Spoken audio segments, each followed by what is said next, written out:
In today's tutorial, we're going to create this vintage dress, and we're going to start with 3 rectangular pattern pieces. So here we are in Clo, and I'm going to use our avatar Camilla to help us. I'm going to use my rectangle tool here. I'm going to click once my first rectangle, and I'm going to pause here so that if you need to jot down the measurements, you can. My first rectangle is 10 inches wide by 13 inches high, and I'm placing it to the wearer's left side of her body. I'm also going to turn on my line measurements so that you can see the measurements here in the 2D window. My second pattern piece is going to be 26 inches wide by 6 inches high. This width is the approximate circumference of her waist, where I'm going to want to wrap this around. And my third rectangle I'm going to put lower here, and I'm also going to make it 26 inches wide, and I'm going to make it 24 inches long, and this is what we will use to start our skirt. Okay? Everything is going to come from here. This pattern piece here, this first rectangle, we're going to add some internal lines here that will allow us to create our bodice. The first thing I'm going to do is I'm going to add some internal lines. So I'm going to right click on my top segment line here and say offset as internal line. And I'm going to add the distance here at 4 inches and at 8 inches. This is going to allow us to help us create our sleeve opening. Then I'm going to create another internal line, one internal line from the top, a single internal line that is 1.5 inches from the top. This is going to help us create our shoulder drop. The next thing I'm going to do is I'm going to add some segment points to our lines here to help us create the outline of our bodice. The first segment point I'm going to add in on the top here. I'm going to right click with the add point split line tool, and I'm going to input 4 inches from our center line here and click OK. I'm then going to do the same thing here on the center line. I'm going to right click and I'm going to split this line 4.5 inches from this top line and click OK.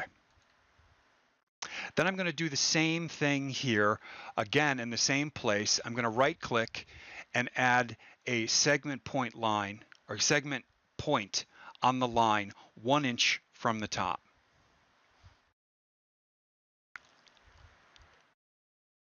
Next, I'm going to create cut marks on these internal lines to help guide me with what I'm going to be doing.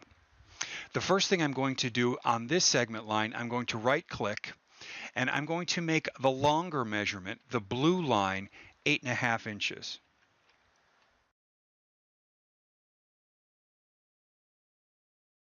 Then I'm going to, on this line, the second line here, the middle, this is going to be the middle of the sleeve. I'm going to right click and create the blue, change the blue line to 8 inches. I'm going to click one more time on the same line, right click, and create the longer line, the blue line, add a segment point at 7.5 inches. Okay?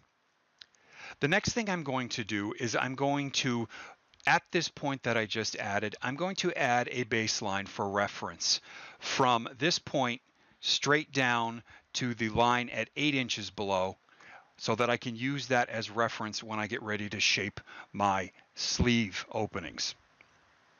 The next thing I'm going to do is I'm going to use my internal polygon line tool and create the basic shape for my bodice. I'm going to start by using this segment point here at 4.5 inches. I'm going to literally connect the dots. 1, 2, 3, 4. And hit return.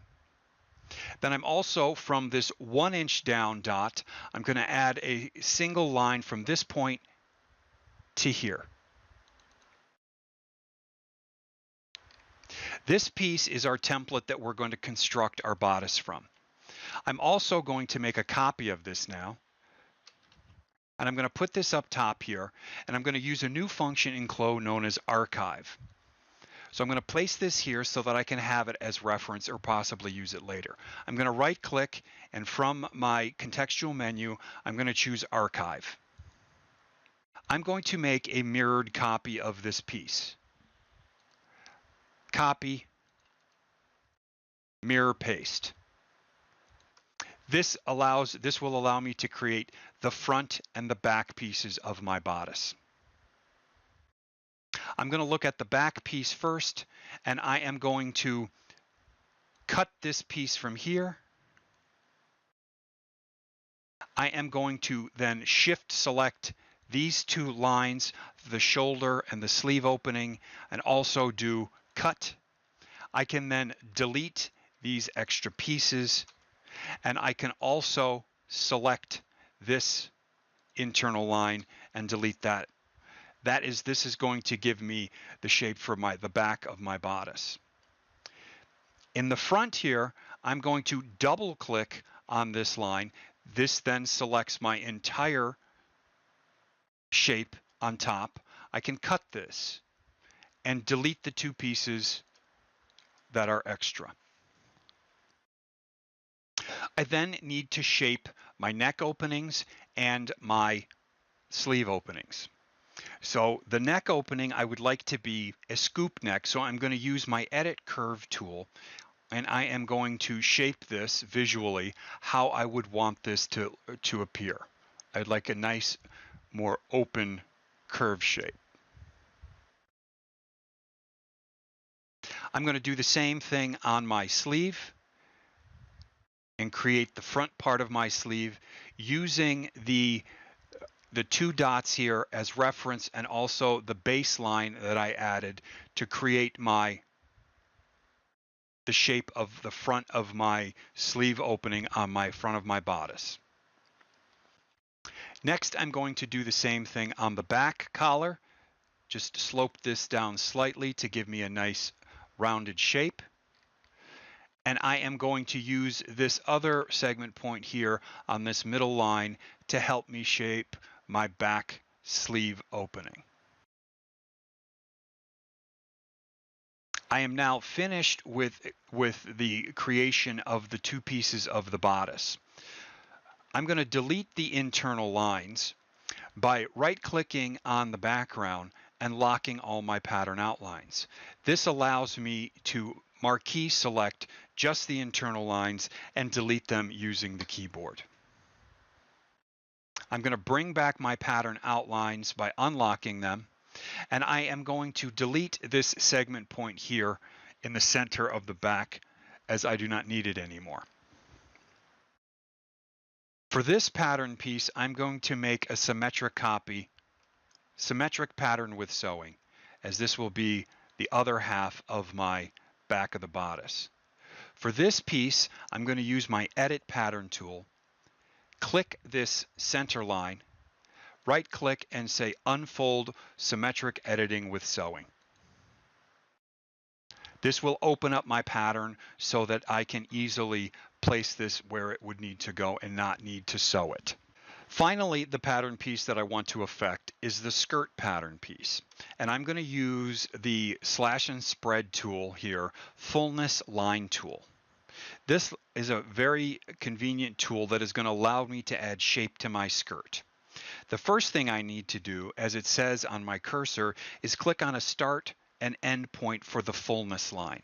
So that is this line here, with these two segments being the segment points of the fullness line. Then I need to designate the slash line, the line that is going to stay the same. I then get this dialog box that opens up, and it's asking me to change the fullness. I would like this to be a very full skirt, so I'm going to add a large measurement in there of 80 or more. Whoops.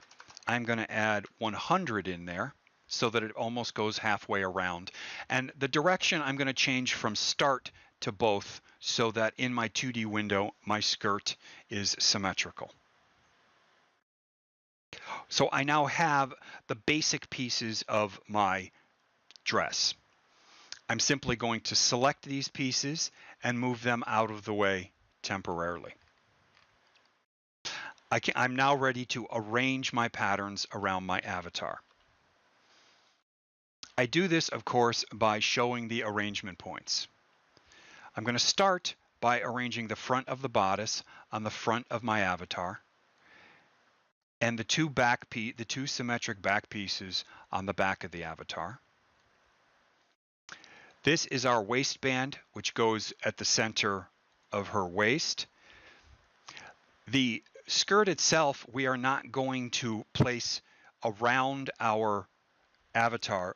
Rather, what we are going to do is put this into place visually so that when we sew it together, it will wrap around our avatar. I'm simply going to make this so this appears more flat horizontal to the ground, so that when I sew it together, it will then move into place. As this is a fairly simple pattern, I can simply use segment sewing to connect all of the segments that need to be sewn together. I've sewn the side seams. I have sewn, here is the top of the shoulder. I'm going to temporarily connect the center back. I am going to segment sew the waistband to the bodice and segment sew the waistband to the skirt, the center back of the skirt together, the center back of the waistband together.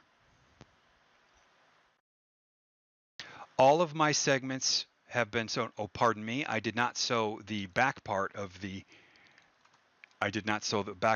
bodice together. My apologies. I'm going to use free sewing in this case, one to multiple free sewing, to bring all these pieces together. The shape of the bodice is going to allow for some gathering around the waist. There we go. So now, if I simulate, this will come together. Next, I would like to start adding some details in. The first thing I'd like to do is I would like to add a smocking waistband. I'm going to do this by lowering this waistband down. Then I want to add some internal lines, horizontal internal lines here. I'm going to shift select the top and the bottom segment lines of the pattern piece. I'm going to then right click and say distribute internal line between segment. By default, this window opens up with a single offset. I'm going to increase this to 6 and say OK. I am then going to select this pattern piece and right click and say layer clone over. This is going to make an exact copy of my pattern piece and sew it to the pattern piece that is underneath it. There is a small edit we need to make to this. We need to first remove the sewing from all the way around this pattern piece. This will affect when we add elastic to our waistband to get the smocking effect. Then we need to segment sew the top to the top and the bottom to the bottom, and then these two pieces, the two center seam together as we did the original. The next thing we need to do is select one of the patterns that make up the waistband, and we need to remove the linked editing between the two.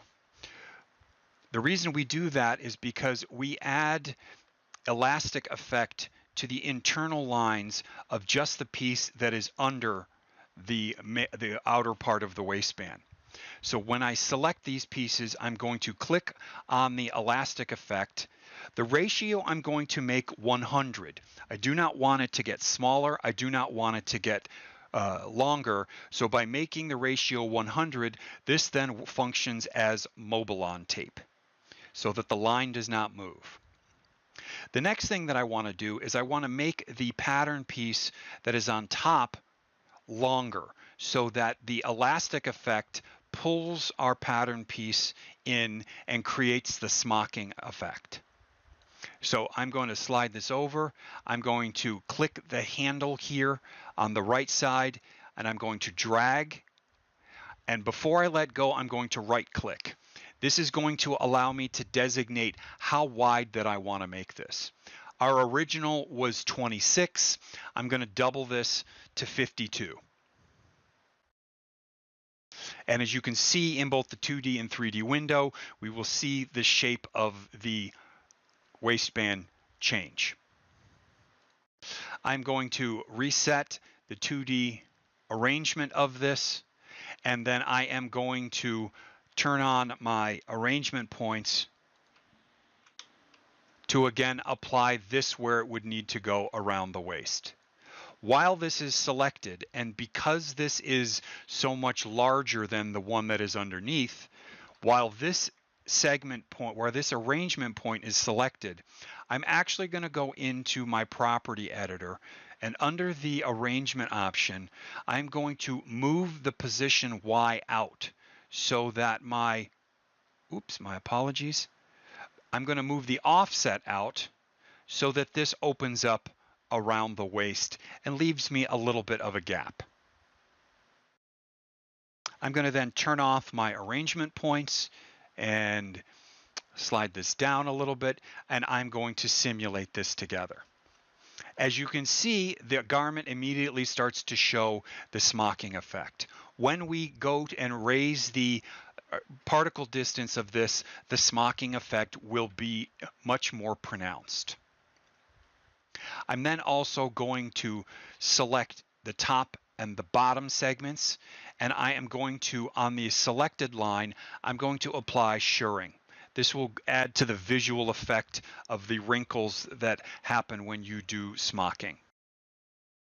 Thank you for watching. If you enjoyed this, please give us a like, and don't forget to subscribe to our channel to find more tutorials about how to succeed with Clo. Thank you.